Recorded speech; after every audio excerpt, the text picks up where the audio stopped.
లక్షలాది భక్తులు భుజించే అన్నప్రసాదంలో మార్పులు తీసుకొచ్చామని టీటీడీ శ్యామలరావు స్పష్టం చేశారు.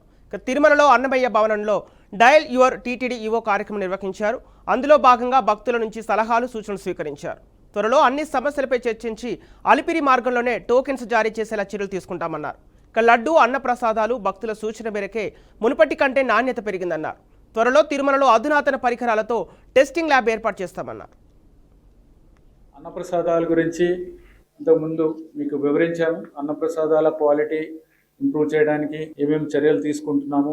మాతృశ్రీ తరిగొండ వెంగమాంబ అన్నదానం ఈ సెంటర్ ఏదైతే ఉందో అక్కడ ఆ కాంప్లెక్స్ ఏదైతే ఉందో అక్కడ కూడా ఫుడ్ క్వాలిటీ ప్రసాదం క్వాలిటీ అన్నప్రసాదం క్వాలిటీ పెంచడానికి ఏమేమి చర్యలు తీసుకున్నాం అనేది కూడా ఇంతకుముందు చెప్పాము. కొన్ని చర్యలు తీసుకోవడం వలన క్వాలిటీ ఆఫ్ ఇంగ్రీడియంట్స్ అంటే ఏదైతే ముడి సరుకు మనము వాడుతున్నామో అవి ఇంప్రూవ్ చేయడం ద్వారా క్వాలిటీ ఆఫ్ అన్నప్రసాదాల క్వాలిటీ ఇంప్రూవ్ చేయడం జరిగింది. అలాగే ఇంకా మెరుగ్గా అందించడానికి చాలా చర్యలు తీసుకుంటున్నాము.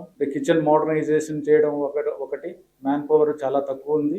ఉన్నదానికన్నా ఉండాల్సిన దానికి 1/3 మ్యాన్ పవర్ ఉంది. అదొక సమస్య ఉంది. తర్వాత ఇందాక చెప్పినట్టు మెషిన్స్ అన్ని కూడా చాలా పాత మెషిన్స్ ఉన్నాయి. దీనికి కొత్త మెషిన్స్ కొని దీనికి సంబంధించి ఆల్రెడీ ఒక కన్సల్టెంట్ను కూడా కాంపస్ అనే కన్సల్టెంట్ ఇంటర్నేషనల్లీ రినౌండ్ అలాగే యూకే బేస్డ్ అండ్ దెన్ ఈ ఐటీ కంపెనీస్కి ఇలా పెద్ద పెద్ద కిచెన్స్ మేనేజ్ చేసే కంపెనీస్ ఉన్నాయి. వాళ్ళ ద్వారా కన్సల్టెన్సీ తీసుకుని 25 సంవత్సరాలు వచ్చే 25 సంవత్సరాలు దాకా కనీసం మనకి సమస్య లేకుండా ఒక సొల్యూషన్ తీసుకురావాలి. హైజీనిక్ ఫుడ్, టేస్టీ ఫుడ్ ఇవ్వాలనే ఉద్దేశంతో సైంటిఫిక్గా ఈ కిచెన్ అంతా మేనేజ్ చేయాలనే ఉద్దేశంతో వాళ్ళకి కన్సల్టెన్సీ ఇవ్వడం జరిగింది. వాళ్ళు స్టడీ చేసి మాకు వారి సూచనలు సలహాలు ఇస్తారు. అన్నప్రసాదాలు